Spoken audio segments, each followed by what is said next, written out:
Bonjour à vous tous, on se retrouve ici à Pézenas avec Loïc. Alors Loïc est un pilote, si je ne me trompe pas, pilote d'avion, d'hydravion. Ouais, je suis plutôt spécialisé en hydravion, ça c'est certain, et dans la catégorie des ULM, pour être plus précis. D'accord. Et là ici, donc on est à Pézenas puisque tu as un projet qui était, on en avait parlé déjà il y a 3-4 mois en amont. Tu avais un projet de créer un hydravion un petit peu spécifique, une avant-première. On s'était vu, on avait regardé 2-3 photos qui étaient des photos 3D qu'on Oui, que, tout à fait. Ouais. et aujourd'hui, on est ici donc dans cette école technique, puisque la base, le B-hydravion qu'on voit ici, là juste derrière nous, ça commence à prendre forme.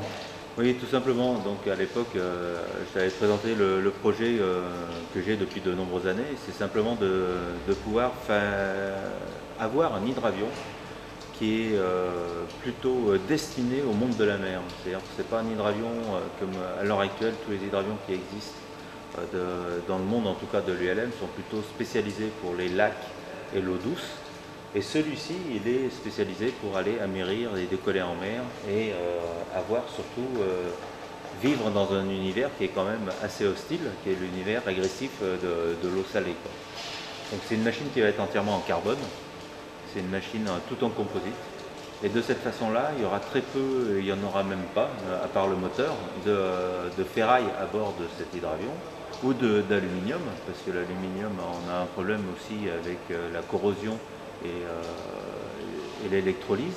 Donc sur cet hydravion, il a été pensé, réfléchi pour que justement on puisse l'utiliser uniquement dans le monde de la mer. Aujourd'hui, le projet est bien commencé. Il va se terminer à peu près quand? As-tu une idée? Et qu'est-ce qu'il faut pour que ce projet-là puisse, on va dire,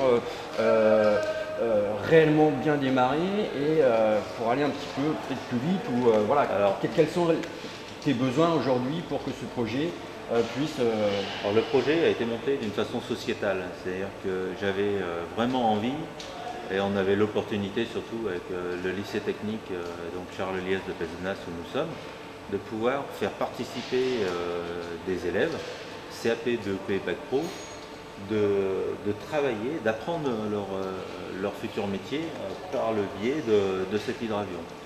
Donc ça va prendre un peu plus de temps que si c'était fabriqué dans une entreprise. Mais au moins, tout doucement, le projet avance. Moi, ça me permet en parallèle de chercher les fonds pour pouvoir continuer de le développer. Et tout doucement, ben là, on a le master de moule qui est en cours de fabrication.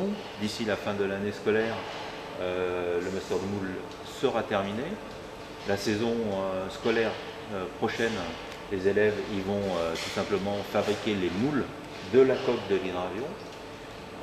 Et puis après, ils fabriqueront la coque ou les coques de l'hydravion pour qu'ils soient assemblés et après qu'ils puissent fonctionner. Parce que ce n'est pas simplement un jouet, c'est vraiment une machine qui va servir à faire de la surveillance entre autres aérienne pour la protection de l'environnement. D'accord. Eh bien, on va suivre tout ça avec assiduité. Et encore une fois, on mettra donc le contact si vous voulez à la fois vous aussi participer à cette aventure un petit peu exceptionnelle sur cet hydravion. Vous avez les contacts, vous pourrez joindre directement Loïc en personne. Donc toi Gilles, si j'ai bien compris, on va tous rester ici parce que là ça peut être super sympa. Voilà. Si j'ai bien compris, Gilles, prof de plasturgie Voilà. aujourd'hui, ancien élève De l'établissement. de l'établissement avec Lionel Schulz, Lionel. ancien prof de plasturgie. Ah, c'est une grande famille tout ça. C'est ça. Ah voilà, ouais. Alors la plasturgie, expliquez-nous un petit peu ce que c'est pour qu'on comprenne sans rentrer dans les termes techniques. Explique la Donc, plasturgie, en gros. Grosso modo, c'est la transformation et la manipulation des matériaux plastiques pour sortir des pièces, tout simplement.